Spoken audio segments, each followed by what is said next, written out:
என்னடி இன்னும் ஆஃபீஸ் கிளம்பாம இப்படியே உட்காந்துக்கிட்டு இருக்க? இன்னைக்கு என்ன ஆஃபீஸ் வரலையா? நைட்லாம் நல்லா தானே பேசிக்கிட்டு உடம்பு கிடம்பு சரியில்லையா? உடம்புல சரியில்லாதானே தெரியலையே, நல்லா தானே உட்காந்துருக்க. என்னாச்சு? எதுக்கு நீ ஆஃபீஸ் வரல? இல்லடி என்னத்த வந்தோம், வரவே பிடிக்கல. நீ போயிட்டு வாடி, நான் நாளைக்கு வரேன்.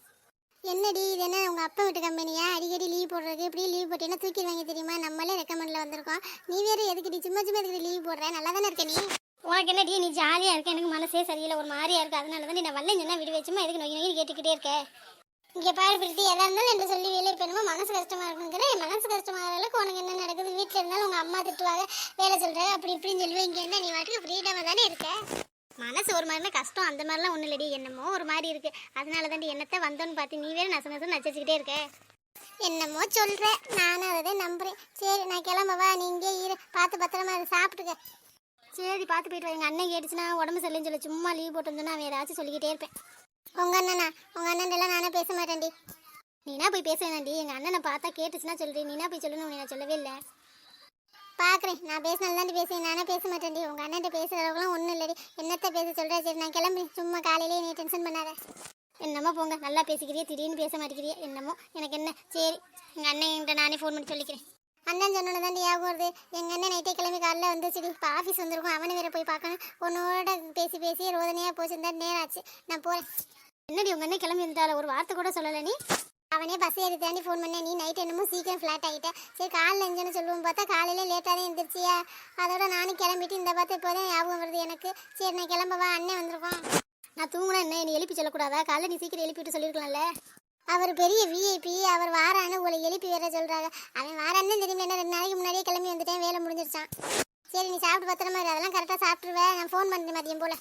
இந்த பவிக்கு வர வர திமிரு. அண்ணன் வரதை ஒரு வார்த்தை கூட சொல்லலை. காலேஜ் படிக்கும் போது அண்ணன் புராணனே பாடுவா. இப்போ ஒரு வார்த்தை சொல்லியிருந்தேன், நானும் சீக்கிரம் கிளம்பிருப்பில்ல. இவள்கிட்ட வேற வரலன்னு வேற சொல்லிட்டு இனிமேல் போனால் ஏதாச்சும் நினைப்பாளே. இப்போ எப்படி போகிறது? போனால் தேவையில்லையே, பார்க்கணும் போல தோணுது. அவன் எதுக்கு நமக்கு பார்க்கணும் போல தோணுது? கடவுளே கடவுளே, இதுக்கு பேர் தான் லவ்வா? சரி கிளம்பி போவோம், பவி தானே, என்ன சொல்ல போகிறா நம்மளை. வாங்க சிவா, எப்போ வந்தியே? இன்னும் அதுக்குள்ளேயே வந்துட்டே, ஒரு வாரம் கழிச்சு தான் வரந்தீங்க, 4 நாள்லேயே வந்துட்டீங்க. குதிரைவாளு எங்கே? என் தங்கச்சியை காணோம், நீ மட்டும்தான் வந்திருக்க. இந்த கிளம்பிட்டோம் சொன்னா. அதான் என் பேர்லாம் எல்லாம் தெரியும்ல, அப்புறம் என்ன மறுபடியும் குதிரைவாளுன்னு சொல்கிறீங்க? குதிரைவாள் தானே ஃபஸ்ட்டு மீட் பண்ணும்போது சொன்னது, அதனால சொல்லி பார்த்தீங்க. குதிரைவாள் நல்லா தானே இருக்குது. ஆமாம், நீ என்னமோ வரலைன்னு சொன்னேன்னு சொன்னா பவி. நீ ஆனால் அவளுக்கு முன்னாடி வந்து நிற்கிற, என்னன்னு தெரியலையே. இல்லை சும்மா அவள்கிட்ட விளையாட்டுக்கு சொன்னி, அவள் பார்த்தா நம்பிட்டு வந்துட்டா. ஆமாம், இன்னும் அவள் வரலையா? எனக்கு முன்னாடியே கிளம்பி வந்தாலே, நானும் அதுக்கப்புறம் ட்ரெஸ் மாற்றிக்கிட்டு வந்துட்டேன். தெரிலையே, இன்னும் நான் பார்க்கலையே. அவளை என்னை தேடிக்கிட்டு இருக்காளோ என்னமோ. அப்புறம் எப்படி போகுது? ஆஃபீஸ்லாம் நல்லா பிடிச்சிருச்சா? சாப்பாடு தான் சரியில்லைன்னு பவி சொன்னால் சாப்பாடு ஓகே தானே? சாப்பாடு சரியில்லைனாலும் உடம்பு குறைய மாட்டேங்குதே. என்ன பண்ணுறது, பசிக்கு சாப்பிட்டு தானே ஆகணும். எந்த சாப்பாடாக இருந்தாலும் வீட்டில் இருக்கும்போது நொட்டை சொல்லிக்கிட்டு இருப்போம், 1008 நொட்டை சொல்கிறது. இங்கே வந்து பார்த்தாலே சாப்பாட்டோட அருமையே தெரியுது. எதை கிடைச்சாலும் பசிக்கு அள்ளி திங்க வேண்டியதே, மாடு புள்ள திங்கிற மாதிரி. போதும், இந்த சாப்பாடே போதும் உங்களுக்கு. ஆமாம், என்ன சீக்கிரம் வந்துட்டீங்க? 4 நாள்லேயே என்னை பார்க்காம இருக்க முடியலையோ? என்ன கேட்ட பண்ணி? இல்லை 4 நாளில் வந்துட்டீங்களே, உங்கள் தங்கச்சியை பார்க்காம இருக்க முடியலையோன்னு கேட்டேன். ஆமாம் பிரீத்தி, எப்போ பார்த்தாலும் உங்கள் ஞாபகமாகவே இருந்துச்சா, அதையும் சீக்கிரம் வேலையை முடிச்சுட்டு வந்துட்டேன். எங்க ஞாபகமாவா? என்னோட ஞாபகமும் இருந்துச்சா? ஓ ஞாபகம் எனக்கு எதுக்கு வரப்போகுது? என் தங்கச்சியதே உங்கள் ஞாபகம்னு சொல்கிறேன். அப்படி ஓ, நான் கூட என் ஞாபகமாக இருந்துச்சோன்னு நினச்சேன். ஆமான்னு சொன்னால் நீ என்னை நினச்சேன்னு ஒத்துக்குவியா? இல்லை போவியாங்கிட்டு. சரி, நீங்கள் என்னை நினைக்கல என்ன, என்னை நினைக்கிறதுக்கு என்ன ஆளா இல்லை? என் மேடம்க்கு அவ்வளோ ஆள் இருக்கோ, நிறைய ஆள் வச்சிருக்கீங்களோ, பின்னாடி நிறைய பேர் சுற்றிக்கிட்டு இருக்காங்களோ? அப்படிலாம் இல்லை சிவா, சும்மா சொன்னேன். என் பின்னெல்லாம் யார் சுற்றுவா? நானா ஒரு ஆள், என் பின்னெல்லாம் சுற்றுறாங்க. நீங்கள் வேறு. ஏன் நான் உங்கள் பின்னாடி சுற்றலையா? நீங்கள் ஒரு ஆள் தானே உங்கள் பின்னாடி சுற்றுறேன். நான் எத்தனை ஆளாலும் உங்களுக்கு சுற்றுறதுக்கு?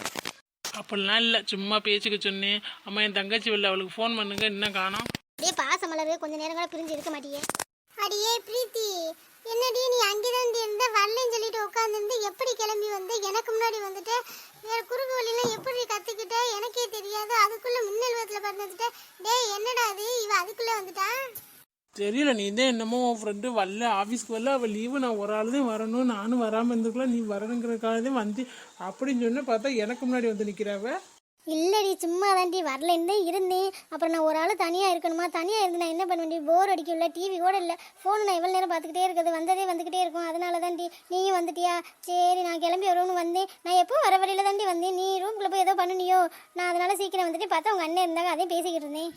நான் ரூம்ல நிக்கிறேன், பார்த்தாலும் நீ வந்தாலும் நீ கூப்பிட்டுருக்கணும்ல. நீ வாட்டுக்கு எனக்குன்னு கிளம்பி வந்துட்ட. அப்போ உனக்கு கொழுப்பு தானே? அவள் நேரம் உனக்கு கெஞ்சிக்கிட்டே இருந்தேன், அப்போ வரமாட்டேன்னு சொல்லி போட்டு நான் வந்ததுக்கு அப்புறம் வாரியோ தெரியாம. இல்லடி தனியாக இருக்க போர் அடிக்கலாம், அதனால தாண்டி வந்து நீ என்னமோ ரொம்ப தாண்டி பண்ணுற. என்னமோ போலீஸ் திருடனை கேள்வி கேட்குற மாதிரி கேட்குற. நம்ம 2 பேரும் பழகின பழக்கத்துக்கு இப்படி தான் நீ கேள்வி கேட்பியாடி? கூண்டில் நிற்க வச்சு கேட்குற மாதிரி கேட்குற. அடி பாவி, அப்படி என்னடி நான் தப்பா கேட்டு போட்டேன்? என்னை விட்டுட்டு எதுக்கு வந்தேன்னு நீ கேட்டேன். நான் வந்த பாதையில தான் நீனு வந்திருக்கேன்னா அப்போ எந்த வேகத்தில் வந்திருப்பேன். நான் அப்பவே வந்துட்டு நீ எப்படி வந்தாயினே தெரியலடி, மின்னல் வேகத்தில் வந்திருக்கேன். அதெல்லாம் அப்படி தாண்டி. டேய் சிவா, எப்படா வந்த? எதுக்கு நீ ஃபோனே பண்ணல? நைட்டு பஸ் ஏறணும்னு ஃபோன் பண்ணுற. எதுக்கு உனக்கு காலையிலே ஃபோன் பண்ணி சொல்லி நீ அம்மாவுக்கும் சித்திக்கும் ஃபோன் பண்ணி ஏதாச்சும் செஞ்சு கொடுத்துருங்க சாப்பிட்றக்குன்னு சொல்லி அவங்க டப்பாவாக அடித்து என் தலையில் கட்டுருக்கா. அதுக்கு தான் நான் நைட்டு பஸ் ஏறினோடனே தான் சொன்னேன். அவங்களுக்கே நான் கிளம்புனதுக்கப்புறம் தான் சொன்னேன். தெரிஞ்சிருந்தால் ஏதாச்சும் செஞ்சு தான் கொடுத்துட்ருப்பாங்க. சாப்பாடு வேறு சரியில்லையா, முறுக்கு அதிரசம் லட்டு லொசுக்கு ஊறுகாய் எல்லாம் கொடுத்துருப்பாங்க. அட பாவி, ஸ்நாக்ஸ் கொண்டு வரக்கூடாது, நீ பஸ்ஸில் தானே கொண்டு வர. என்னமோ தலையை தூக்கி வச்சு நடந்து கொண்டு வர மாதிரி பண்ணுற. உங்கள் அண்ணன் சரியான ஆள் தாண்டி, கொண்டு வந்து நல்லா வச்சு சாப்பிட்ருக்கலாம். அவங்க 2 பேரும் லீவ் வரும்ல, அப்போதைக்கு போய் ஃபோன் பண்ணி சொன்னீங்கன்னா செஞ்சு வைப்பாங்க. வாங்கிக்கிட்டு மெதுவாக வாங்க, என்னாலாம் முடியாதுமா அதை இதையும் தூக்கிக்கிட்டு. இவன் இப்படி தாண்டி பண்ணுவேன், சொல்லியிருந்தா செஞ்சு கொடுத்துருப்பாங்க. வந்துட்டு சொல்கிறேன், இவனெல்லாம் வச்சுக்கிட்டு இவனே எதுக்குதான் அண்ணன் வந்து பிறந்தானோ. அதை நான் சொல்லணுமா? அவங்க கூட வந்து பிறந்ததுக்கு நான் தான் ரொம்ப கஷ்டப்படுறேன். என்னமோ முறுக்கு இங்கே வாங்கவே முடியாது பாரு, அம்மா சுட்டு கொடுத்தா தானே அதை நான் சுமந்துக்கிட்டு வேற வரணும். கடையில் வாங்குறது அம்மா சொல்கிற மாதிரி ஆகுமா? இங்கே போய் ஏதாச்சும் முறுக்கு வாங்கி திம்பாரா? முறுக்கு வாங்கி தின்னா ஒரு மாதிரி பார்க்குறாங்க. அதே அம்மா கொடுத்தோம்னா ரூமில் வச்சு நாங்கள் 2 பேரும் போட்டு சாப்பிட்ருப்போம்ல. இங்கே என்ன ஒரே கூச்சலாக இருக்குது. ஆஃபீஸ் வந்தால் யாரும் வேலை பார்க்குறதில்ல. அங்கே கும்பலாக இருந்து பேசுகிறதே போல். வந்துட்டார் இந்த கம்பெனி ஓனர், சொல்லிட்டார்ல போய் எல்லாரும் வேலையை பாருங்க. பேசுவியே பேச மாட்டியே? உங்களுக்கு வேலை கிடச்சிருச்சுல, அதனால் இதுவும் பேசுவியே இன்னும் பேசுவியே. கம்பெனியாக ஏறி இறங்கி வேலை வாங்கியிருந்தா தானே அதோட அருமை தெரியும். ரெக்கமெண்டில் வந்தால் இப்படி தான் ஏனோ தானோன்னு இருக்கும். உங்களுக்கு என்னப்பா கவலை? கஷ்டப்பட்டு 4 வாங்கி கொடுத்து நான் திட்டு வாங்கியிருப்பேன் தெரியுமா? சரி, உங்களை யார் திட்டு வாங்க சொன்னது? சரி விடுங்க, நாங்கள் வேணால் ரிசைன் பண்ணிவிட்டு மறுபடியும் பஸ்ஸில் வந்து ட்ரை பண்ணுறோம். ஆமாம் எல்லாம் நல்லா பழகிட்டு எல்லாரையும் நல்லா பழகிட்டு இனிமேல் வந்தால் ஈஸியாக வேலையில் சேர்த்துக்குவாங்க. அந்த தைரியத்தில் சொல்கிறீங்களோ மேடம்? அப்படிலாம் ஒன்றும் இல்லை, இந்த பவி நினச்சா எங்கே வேணாலும் ஈஸியாக வேலை வாங்கிடுவான். அப்படி நான் என்கிட்ட எதுக்கு வந்து கேள்வி கேட்டியே? நான் ஒன்றும் உங்கள்கிட்ட கேட்டல, உங்கள் தங்கச்சி தான் கேட்டேன். நான் ஒன்றும் உங்கள்கிட்ட வந்து எனக்கு பண்ணி கொடுத்துருங்க அப்படின்னு உங்கள் காலையிலாம் வந்து ஒன்றும் விழுகலை. ஐயா 2 பேருக்கும் பஞ்சாயத்து தாங்க முடியல. 2 பேரும் முதல்ல இடத்த காலி பண்ணுங்கிட்டு சும்மா நொய்யின்னு ஆகாது போகாதெல்லாம் பேசி நாங்கள் இப்போ பேசிட்டு இருந்தால் உனக்கு என்னென்ன வேணுது? நீங்களுக்கு இங்கே முறுக்கு பஞ்சாயத்து ஓடிக்கிட்டு இருக்கு. ஆமாம், முறுக்கு காண கிடைக்காத அரிய பொக்கிஷம். அது வேற உங்களுக்கு தூக்கிட்டு வரலாக்கும். நல்ல வேலை தூக்கிட்டு வரல. இதெல்லாம் எங்கேருந்தே வருது இந்த முறுக்கு திங்கிறதுக்குன்னு? போய் கடையில் வாங்கி தின்னுங்கள வேணும்னா. ஐயே, கடையில் வாங்கி திங்க தெரியாம தான் இப்போ சண்டை போட்டுக்கிட்டு இருக்கான். வாங்கிட்டு. ஐயோ அப்பா, உங்களால் முடியாதுப்பா, எனக்கு தலைவலி வந்துடும். நான் போகிறேன், நீங்கள் எங்கிட்டோ கட்டி சேர்க்க. சிவா நீங்கள் நிற்காது, இது 2 அடிச்சுக்கு நேரத்தில் நமக்கு தலைவலி வந்துடும். பேசாமல் கிளம்பிடுங்க. அதுவும் கரெக்டு தான். நம்ம நின்று அப்படிதான் நம்ம தலையை பிச்சு எறிஞ்சிருங்க. அதே அவங்களும் போயிட்டாங்கல்ல, நீங்களும் போக வேண்டியதானே? எதுக்கு இங்கே பார்த்துக்கிட்டே நிற்கிறீங்க? ஏன் பவி, அவங்க போனால் போட்டோம், நான் நிற்கக்கூடாதா? இங்கே என்ன பட்டா போட்டு வச்சிருக்கியா நான் நிற்கக்கூடாதுன்னு? அப்போ என்ன நீங்கள் பட்டப்பட்டு வச்சிருக்கீங்களா நான் நிற்கக்கூடாதுன்னு? நான் அப்படி சொல்லவே இல்லையே. உன்னை போகணும் நான் சொல்லவே இல்லையே. உன்னை வாட்டுக்கு நான் வாட்டுக்கு தான் பார்த்துக்கிட்டே இருக்கேன். நான் பார்த்தா உனக்கு என்ன பண்ணுது? நீ தான் என்னை போன்னு சொன்னேன். நான் எப்போ உன்னை போன்னு சொன்னேன்? கொழுப்பு சரியான கொழுப்பு ஏறி போய்க்கிறது.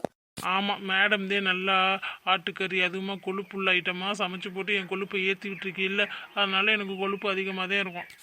சரி, உன்ட்டெல்லாம் மனுஷன் பேசுவானா? உன்னையெல்லாம் கல்யாணம் பண்ணிக்கிட்டு எவன் வந்து சீப்பிட போகிறாளோ தெரியும். அதே ஒருத்தி வந்துட்டாள்ல, அப்புறம் நீ இனிமேல் எங்கேயவா பிறக்க போகிறா? அதே வந்து இருக்காள் பாவம். அவன் ஃபோன் நம்பர் தெரிஞ்சிச்சுன்னா மட்டும் நான் ஃபோன் பண்ணி இவனெல்லாம் கல்யாணம் பண்ணிக்காதீங்கன்னு சொல்லிடுவேன். ஏன் மேடம் பொறாமையில் பேசுகிறீங்களோ உங்களை கல்யாணம் பண்ணிக்கலின்னு? எனக்கு பொறாமையா? நான் எதுக்கு பொறாமப்பட போறேன்? அதுவும் உன்னைய கல்யாணம் பண்ணிக்கிறேன். நீனா ஒரு ஆண் உன்னைய கல்யாணம் பண்ணிக்க முடியல, நான் பொறாமப்படுவேனா? நீ யாரையே கல்யாணம் பண்ணிக்க இருந்தாலும் அந்த பொண்ணு பாவம் இல்லையா? அந்த பொண்ணு லைஃப் போயிருமேன்னு சொன்னேன். மற்றபடிலாம் வேற ஒன்றும் இல்லை. நீங்கள் ஒன்றும் எக்ஸ்ட்ரா ஆசையெல்லாம் வளர்த்துக்காதீங்க மனசு. அப்படிலாம் ஒன்று வளர்த்துக்கல, ஏற்கனவே இருக்க ஆசையதே வச்சுருக்கேன். இந்த பேச்சுக்கு ஒன்றும் குறைச்சல. அந்த வாய் மட்டும் இல்லைன்னா அப்படியே காக்கா தூக்கிட்டு போயிடும். இந்த வாய் இல்லைன்னா உங்கள்ட்ட எல்லாம் பொழைக்க முடியுமா தாயி? காலையில் யார் மூஞ்சில முடிச்சோம்னே தெரியலையே. யார் மூஞ்சியில் முழிச்சிருப்ப? உன் ஃப்ரெண்டு மூஞ்சில தான் முழிச்சிருப்ப. 2 பேர் தானே இருக்கியா, ஒருத்த மாற்றி ஒருத்தரே முழிச்சிக்க முடியும். வேற என்ன பண்ணுறது? டெய்லி என்னை வம்புளுக்கிறதுக்குனே வருவீங்களா? போய் வேறு வேலை வெட்டி இல்லையா? அதை பார்க்க மாட்டீங்களா? நான் எங்கே நிற்கிறேன்னா அங்கே இருந்தது என்னை வம்புளுக்கிறதுனே இருக்கீங்க. என்ன செல்லம் பண்ணுறது?